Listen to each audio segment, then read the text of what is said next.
Charles Ho Wang Mak, PhD candidate in international law at the University of Glasgow. And you've attended the University of Sussex, the Chinese University of Hong Kong in international economic law, City University of Hong Kong, and you're a fellow of the Chartered Institute of Arbitrators. And your presentation is going to focus on psychology and the question of whether it ought to be included in the syllabus of international law modules. And so it's over to you. Okay. Thank you. Shall I? So good morning, good afternoon, and evening, wherever you are around the world. Thank you for registering for my presentation. I'm very excited to present some of my work in progress on cultivating psychology in international legal education today. So thank you very much for everyone to joining me today. Unlike so I'm going to share my screen first.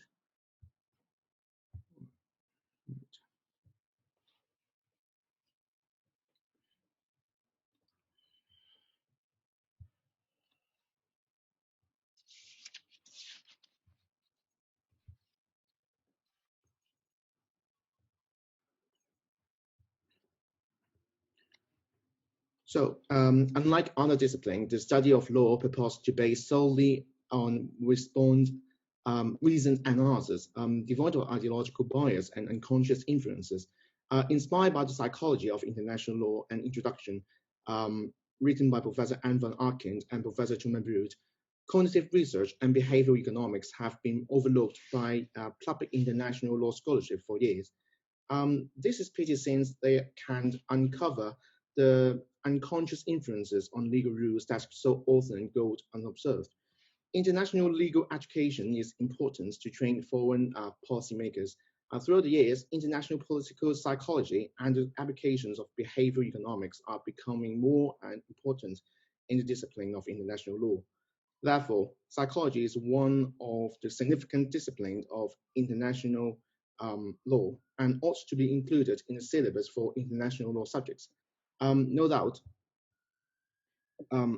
psychology in international law will generate many insights that have the potential to enrich our understanding of international law. Currently, psychology is not included in the syllabus of international law modules in vast majority of law schools. In the following, I will critically analyze the importance of psychology as a subject matter in international legal education. So the first part will provide an overview of the notions of psychology in the context of international law. Moving on to the overview of psychology in the international law, I will focus in particular on the importance of psychology as a subject matter in the context of international law. Building on the analysis, I will discuss whether psychology should be included in the syllabus for international law subjects.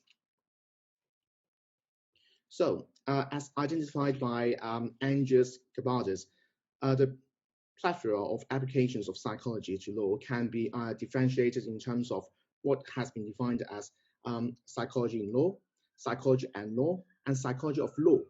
According to Blackburn, psychology in law refers to specific applications of psychology within law, such as reliability of eyewitness testimony, mental state of defendant, and parent suitability for child custody in a divorce case. Psychology in law has been one of the most common differentiations and the source of much of the uneasiness of legal psychology. And psychology of law is used by Blackburn to denote, for example, psycholegal research into offenders, lawyers, magistrates, judges, and jurors. So finally, psychology of law is used to refer to psychological research into such issues as to why people obey or disobey certain laws, moral development, and public perceptions and attitudes towards various penal sanctions.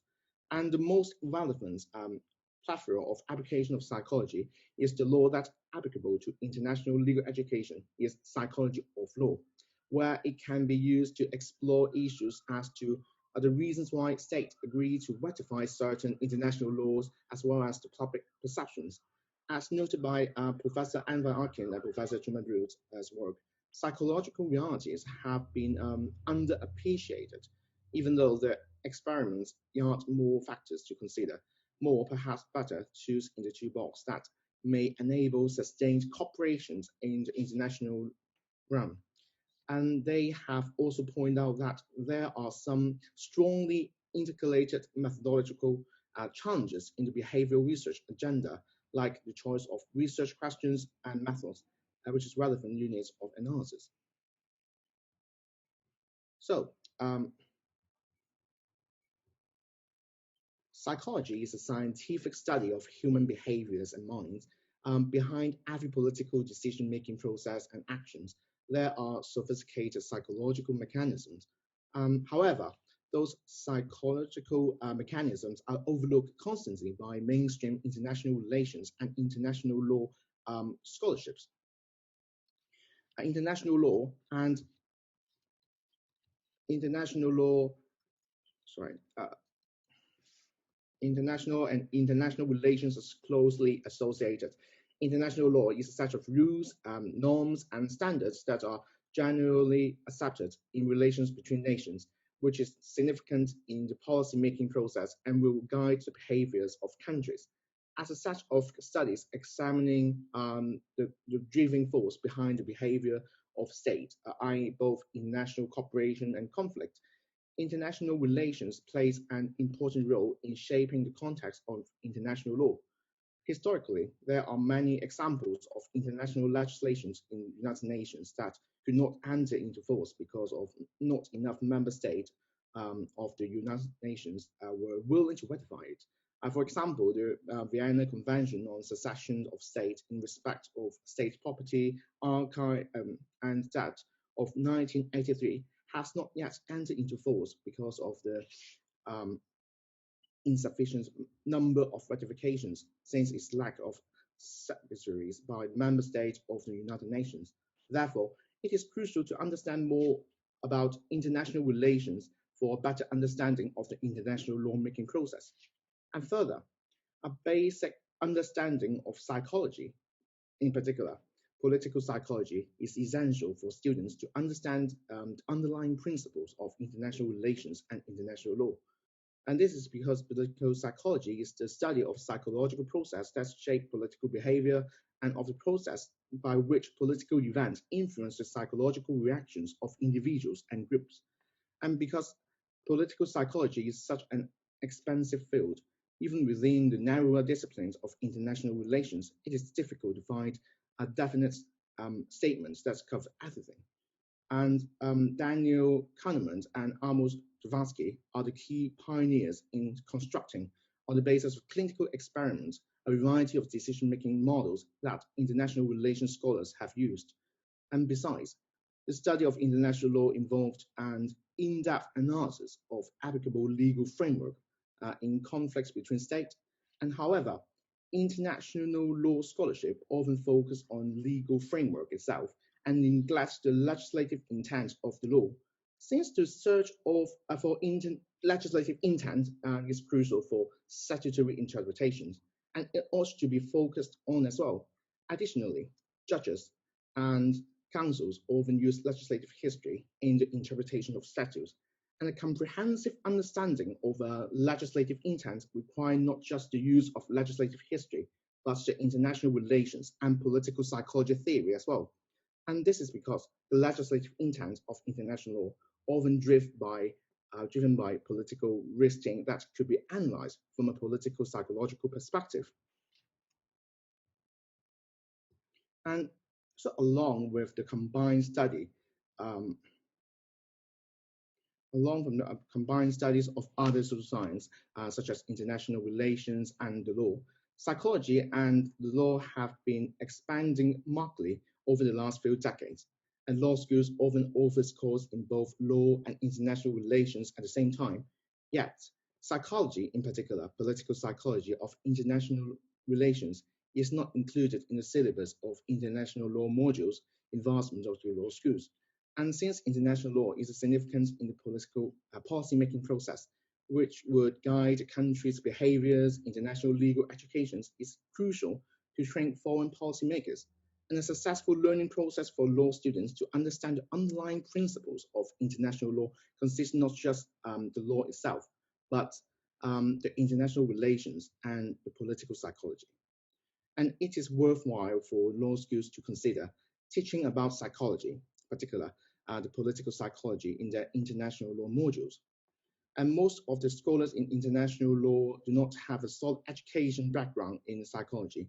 And the problem is that many students, academics, and practitioners of international law, including myself, take no course of psychology at all. And in fact, psychology should be a fundamental requirement for completion of any international modules relating to the diplomacy and international politics.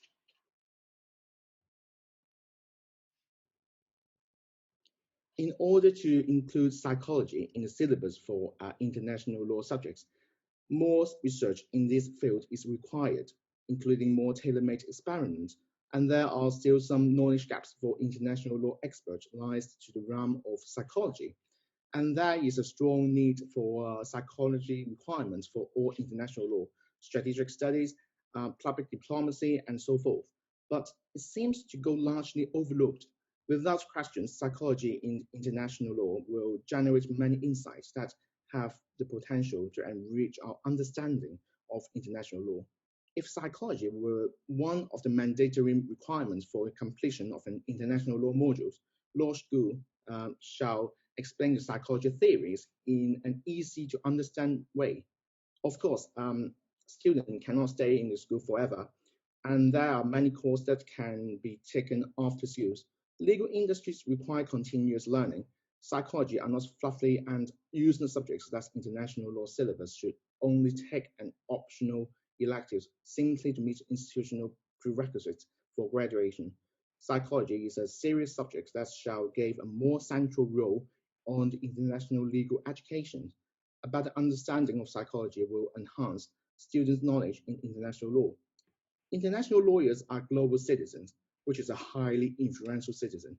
Law schools should train the international lawyers influence events globally. And it is crucial importance for law schools to design an education that produce a more complex and deliberative type of human being than human being who just practice law. And thank you very much for the organizing this event. Thank you very much indeed. Thank you. And again, if anyone has questions, then please place them on the chat bar. Can I just begin by asking you a couple of questions?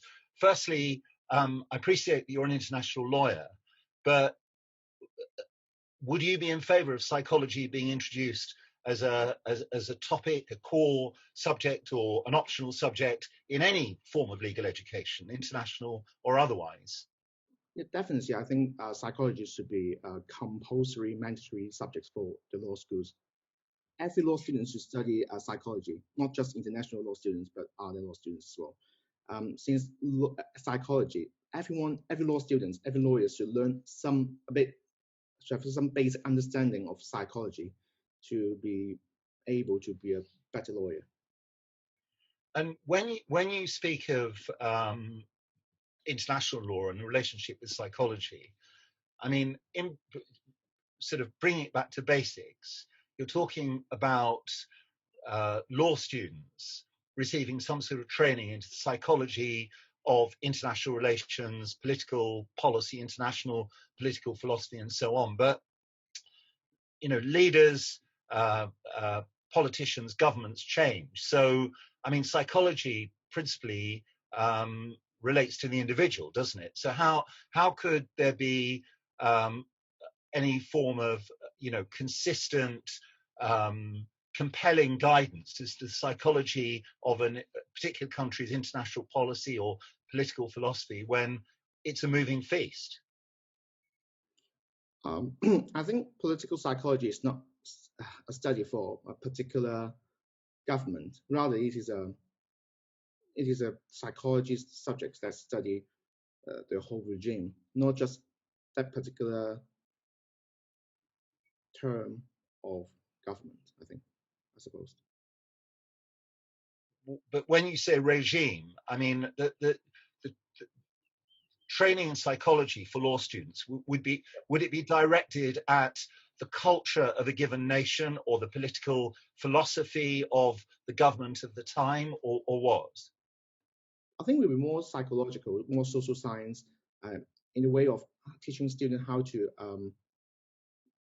understand the underlying principle of international law by understanding the legislative intent of the policymakers.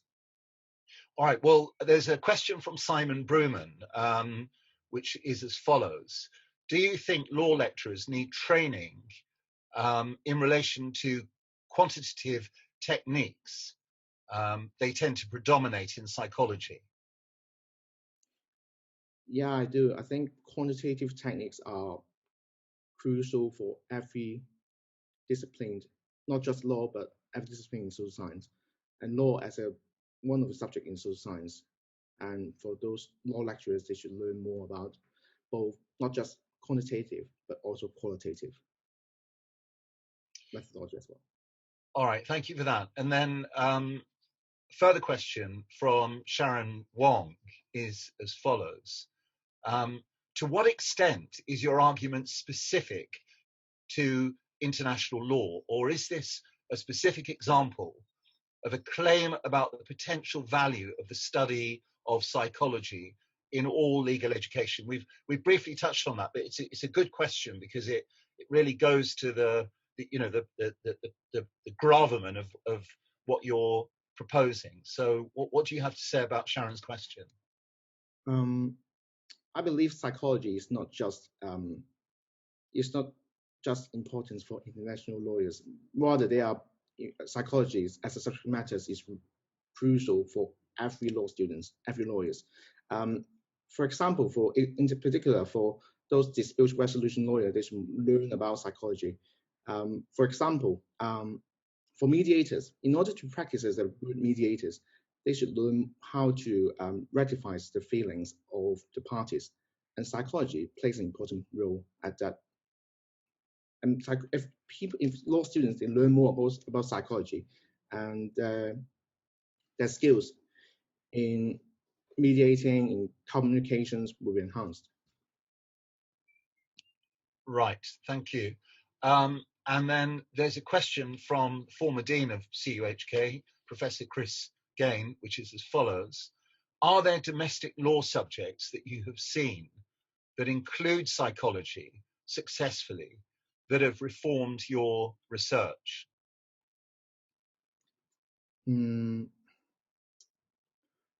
Not at the moment. I think, as I recall, there is not a particular domestic law subjects will include psychology. But I think if we are going to include psychology as one of the subject matter for international law, we can take international relations and political psychology as a reference when we're developing the for psychology and law. Just before I come to the next question, very briefly, what is it that triggered your interest in psychology becoming an aspect of legal education in international law? My idea was inspired by an article written by Professor Anne van Arkens and Truman Brood, which is called The Psychology of International Law, an Introduction. Right. Okay, there are quite a few questions, so we need to get through them the time we have available. Okay. The chat bar says question from Bree Williams, but there is in fact no question, so I don't know whether that's coming. The next question is from Julie. There is a psychology element which is considered in some business courses which are taught in the UK. I wasn't aware of that. That's interesting. And if it's taught in some business courses, I certainly think it should be given consideration in criminal law courses, but that's another matter. And then from Say Man Tai, a two-part question. Firstly, do you perceive psychology and psychometric assessment as taking precedence over politics, international relation, over politics, international relations, jurisprudence, and legal research, or not? Did you get that question? Can you repeat once again? Sorry. Yeah. Do you perceive psychology and psychometric assessment as taking precedence over politics and international relations, jurisprudence, and legal research or not? I think personally, psychology is one, not the only um, psycho only elements to for. I think learning psychology is the better understanding of psychology will enhance your understanding of the underlying principle of the jurisprudence, like how to, in particular, for the policy making process. And you can learn more about the legislative intention of the lawmakers. Right. And the second part of the questions is, from your experience, what are the similarities and differences between civil and common law students in terms of legal psychology? Are you able to comment on that? Since I do not have much knowledge in civil law system, so I don't think I have a good position in comment to these questions. I will need to study more. Fine. And there's a question from our first speaker today, Mr. Shivang Rawat, which is as follows. Can you please give an instance where psychology was the reason for development of international law? That's a very good question from a criminal lawyer to an international lawyer. Good cross-examination from Mr. Rawat. So shall I repeat the question, or do you have it? Yes, please. Okay. Can you, sorry, it was me probably distracting by my little speech. Can you please give an instance where psychology was the reason for development of international law? Are you able to help about that? So as case law by international court are also part of the sources for international law. And psychology, in particular political psychology of nations, plays a crucial role in forming a case. Right. As mentioned, psychology has three phases like psychology of law, psychology in law, and psychology and law. And psychology in law refers to a specific application of psychology within law, such as the reliability of eyewitnesses' testimony. And I think in international law cases, they have witnesses, right? And they are quite, and political force with the political psychology is a kind of driven force for forming a case. So I think that, yeah, it's kind of development for driven by psychology, I think. Right. Have you actually studied psychology yourself, or you've obviously got a profound interest in the topic? Yeah, I just have a profound interest in psychology, but I haven't studied any formal psychology modules in my life. Yeah. Right. That's excellent. Well, the angle that you've come up with is really fascinating, and psychology is obviously something that's capable of influencing all fields of law. And my subject, Mr. Rawat's criminal law, definitely springs to mind. We have no psychological training at all in what is probably the most human-related legal field on the planet. So it's a really interesting angle.